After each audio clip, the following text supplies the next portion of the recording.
ത്രിയേക ദൈവത്തിന് സ്തുതി. എല്ലാവർക്കും ഹെർമിറ്റ്സ് ടോക്സിലേക്ക് സ്വാഗതം. പിതാവ് നോക്കി നിൽക്കെ ഒരു കുഞ്ഞു ബാലിക ഒരു അരുവിയിൽ കൂടെ മെല്ലെ വേച്ച് നടക്കുകയാണ്.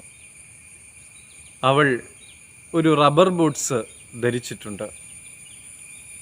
അത് അവളുടെ മുട്ടോളം ഉയരമുള്ളത് ആയിരുന്നു. വെള്ളത്തിലൂടെ ഇങ്ങനെ കളിച്ച് മുന്നോട്ട് നീങ്ങി കുറച്ച് ആഴം കൂടിയ സ്ഥലത്തേക്ക് എത്തിയപ്പോൾ അവളുടെ ബൂട്ടിൻ്റെ അകത്തേക്ക് വെള്ളം കയറുവാനായിട്ട് തുടങ്ങി. അവൾക്ക് പിന്നെ ഒരടി പോലും മുന്നോട്ട് വയ്ക്കുവാനായിട്ട് സാധിക്കുന്നില്ല. ആ നിന്നിടത്ത് നിന്ന് അവൾ അലറി, "ഡാഡി, ഞാൻ കുടുങ്ങി." പിതാവ് 2-3 സ്റ്റെപ്പ് വെച്ച് പൊടുന്നനെ അവളുടെ അടുക്കലെത്തി അവളെ പൊക്കിയെടുത്ത് കരയിലെ പുൽത്തകിടിയിൽ ഇരുത്തി. അവൾ പൊട്ടിച്ചിരിച്ചുകൊണ്ട് തൻ്റെ സന്തോഷം പങ്കുവെച്ച് ആ ബൂട്ടുകൾ വലിച്ചൂരി അതിലെ വെള്ളം കളഞ്ഞു. ദൈവം ദാവീദിനെ സകല ശത്രുക്കളിൽ നിന്നും ശൗലിൽ നിന്നും വിടുവിച്ച ശേഷം അവൻ ദൈവത്തിന് പാടുന്നത് 22-ാം സങ്കീർത്തനത്തിൽ നാം കാണുന്നുണ്ട്.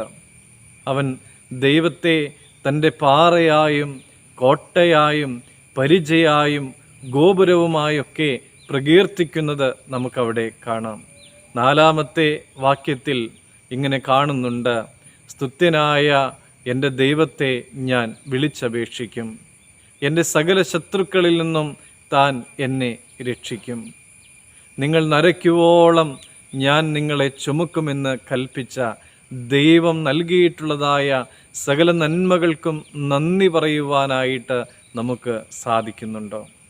നമ്മെ ഇരുട്ടിൻ്റെ അധികാരത്തിൽ നിന്നും തൻ്റെ സ്നേഹവാനായ പുത്രൻ്റെ രാജ്യത്തിലാക്കിയ പിതാവായ ദൈവത്തിന് എപ്പോഴും സന്തോഷത്തോടെ സ്തോത്രം ചെയ്യാം.